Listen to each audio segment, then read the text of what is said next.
کشتی نوح کی حفاظت کا راز، کہ خلق آدم کا رمز کشتی نوح کی حفاظت کا راز،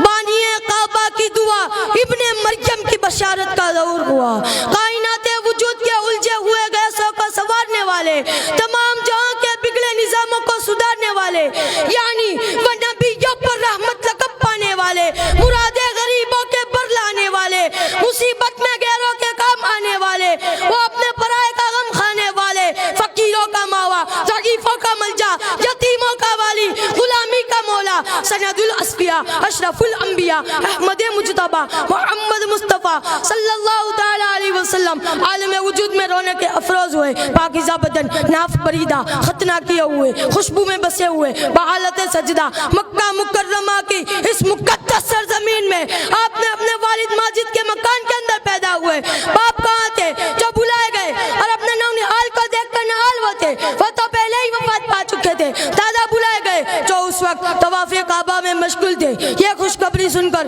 دادا عبد المطلب خوشی خوشی حرم شریف سے اپنے گھر لوٹ آئے اور والہانہ جوش محبت میں اپنے پوتے کو اپنے کلیجے سے لگا لیا، پھر حرم شریف لے جا کر خیر و برکت کی دعا مانگی اور محمد نام رکھ دیا۔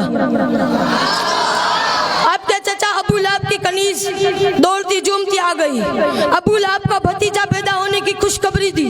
اس نے اس خوشی میں شہادت کی انگلی کے اشارے سے تومیہ کو آزاد کر دیا۔ اس کا ثمر ابو لہب کو یہ ملا کہ اس کے موت کے بعد اس کے گھر والوں نے ابو لہب کو خواب میں دیکھا اور حال پوچھا، تو ابو لہب نے اپنی انگلی اٹھا کر کہا، تم لوگوں سے جدا ہونے کے بعد مجھے کچھ کھانے پینے کو نہیں ملا بجوز اس کے کہ تومیہ کو آزاد کرنے کے سبب اس انگلی کے کچھ ذریعے پانی پلا دیے جاتے ہیں۔ جس مقدس مکان میں حضور صلی اللہ تعالی علیہ وسلم کی ولادت ہوئی، تاریخ اسلام میں اس مکان کا نام مولود النبی یعنی نبی کی پیدائش کی جگہ، یہ بہت ہی متبرک مقام ہے۔ صلاح دین اسلام نے اس مبارک یادگار پر بہت ہی شاندار عمارتیں بنا دی، جہاں اہل حرمین شریفین اور تمام دنیا سے آنے والے مسلمان دن رات محفل منعقد کرتے اور صلاۃ و السلام پڑھتے۔ حضرت شاہ ولی اللہ صاحب محدث دہلوی رحمۃ اللہ علیہ نے اپنی کتاب فیوض الحرمین میں فرمایا کہ میں ایک مرتبہ